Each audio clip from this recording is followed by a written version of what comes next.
Hello दोस्तों, कैसे हो आप। तो मार्केट में काम तो बिल्कुल भी नहीं है। अब काम नहीं है तो राइडर भाई करें क्या। तो मालूम चलता है किसी राइडर भाई को कि बोर्जो के अंदर एक नया फंक्शन आया है जिसको डीडीआईडी कहते हैं। हालांकि डीडीआईडी का मतलब होता है सिंगल ऑर्डर, यानी कि डायरेक्ट डिलीवरी। आपने ऑर्डर लिया और आपको डायरेक्ट डिलीवरी करने तुरंत जाना पड़ेगा। लेकिन फिर भी उसके अंदर कुछ बेनिफिट लोगों को नजर आ रहे हैं कि कम से कम हम बड़े ऑर्डर तो उठा सकते हैं, क्योंकि उसके अंदर आईडी जो है पोर्टर की तरह या ओला उबर की तरह बजती है, यानी कि ऑर्डर शो होता है जिसको आप उठा सकते हैं स्लाइड करके। लेकिन उसके अंदर भाई कुछ कमियां भी हैं, जिसकी वजह से जिन भाइयों ने अपनी आईडी को डीडी में करा लिया है अब वो थोड़ा दुखी भी हो रहे हैं।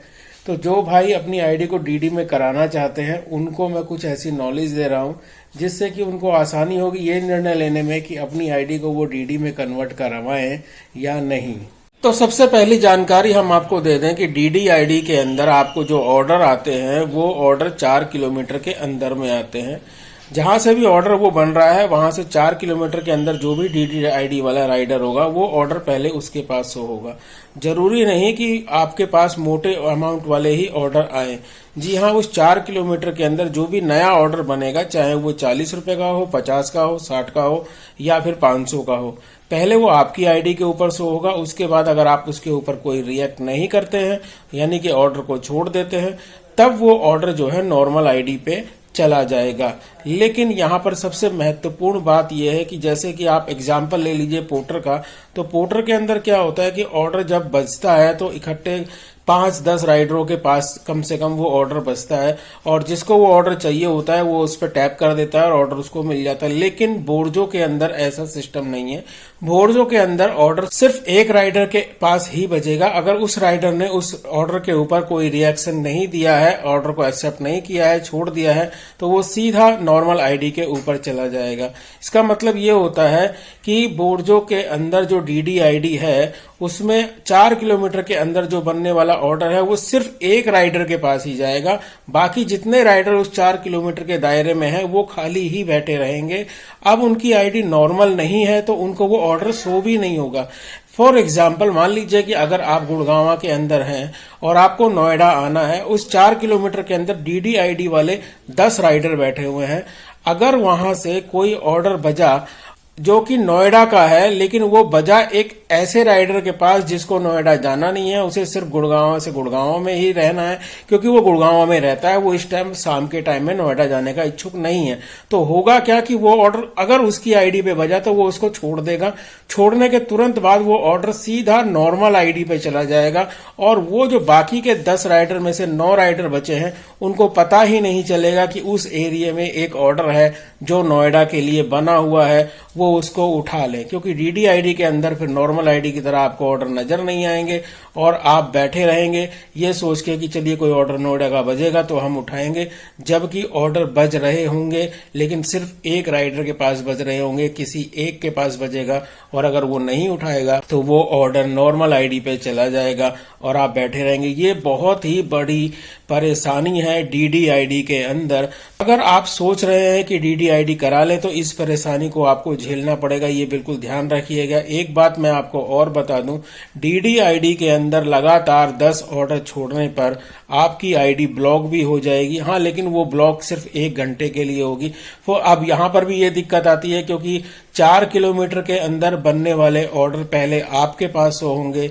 अगर वो ऑर्डर लगातार उस 4 किलोमीटर के अंदर जो ऑर्डर बज रहे हैं वो लगातार नियर बाई के ही बज रहे हैं, यानी छोटी अमाउंट के बज रहे हैं, आप उठाना नहीं चाह रहे हैं, आप उनको मिस कर दे रहे हैं, तो मालूम चला 10 ऑर्डर लगातार ऐसे बज गए।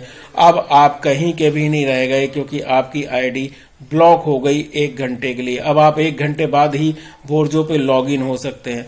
इस चीज को भी बिल्कुल ध्यान रखिएगा कि डीडीआईडी के कराने के लिए अगर आप रिक्वेस्ट भेजते हैं तो ये परेशानियां आपको झेलनी पड़ेंगी ही पड़ेंगी। हमारे वीडियो के कमेंट्स में कई भाइयों ने कहा है कि डीडीआईडी करने की वजह से बोर्जो जो है वो पक्षपात कर रही है अपने राइडरों के साथ। आधों की आईडी डीडी कर रही है और आधों की नॉर्मल रहने दे रही है, तो इससे नॉर्मल वालों को बहुत घाटा हो रहा है। तो हम आपको जानकारी देते हैं, ऐसा कुछ भी नहीं है। डीडीआईडी वाले बहुत अधिक बेनिफिट में नहीं है। मेरी खुद की राय अगर माने तो मेरे हिसाब से डीडीआईडी ज्यादा बेस्ट नहीं है, क्योंकि होता क्या है कि इसमें हम अपने रूट के अनुसार काम नहीं कर सकते हैं। अगर हमको अपने घर की तरफ जाना है, रात के टाइम में घर की तरफ जाना है, तो जो भी ऑर्डर बज रहे होंगे वो कहीं के भी बज रहे होंगे, और कहीं के भी ऑर्डर लाजमी बात है रात को राइडर उठाएगा नहीं। उसकी यही इच्छा होगी कि मुझे घर के तरफ के ही ऑर्डर मिले। अब सबसे बड़ी दिक्कत आपने ये भी देखी होगी कि DDID के अंदर तहसील लिखा हुआ आता है, और तहसील जो है वो काफी लंबी चौड़ा एरिया होता है। उस एरिया में कहाँ का ड्रॉप है, कहाँ से पिकअप है, ये भी बिल्कुल भी नहीं पता चल पाता। खासकर हम अगर गुड़गांव नोएडा की बात करें तो गुड़गांव और नोएडा कोई छोटी जगह तो है नहीं।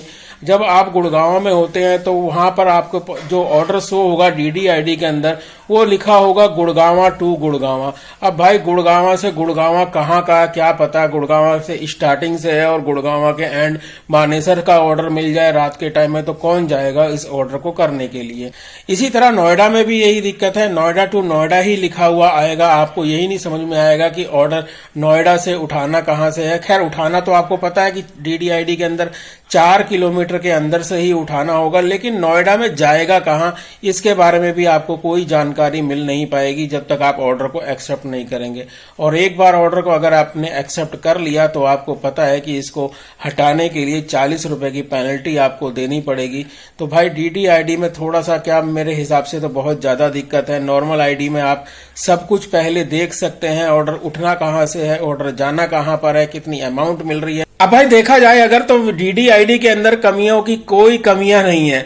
जी हाँ, बहुत और कमियां हैं जो मैं आपको बताना चाहता हूं, लेकिन एक वीडियो के अंदर इतनी सारी कमियां बताऊंगा तो वीडियो बहुत लंबा हो जाएगा और आप भी दूसरे काम में आपको लगना है। तो एक काम करिए, चैनल को सब्सक्राइब कर दीजिए, बेल के आइकॉन को चालू कर दीजिएगा, क्योंकि नेक्स्ट वीडियो में फिर दोबारा DDID की कमियों के ऊपर बनाने वाला हूं। और चैनल को तो लाइक तो करना ही है, तो आपको पता है, बताने की जरूरत नहीं है। चलिए मिलते हैं नेक्स्ट वीडियो के अंदर, तब तक के लिए गुड नाइट।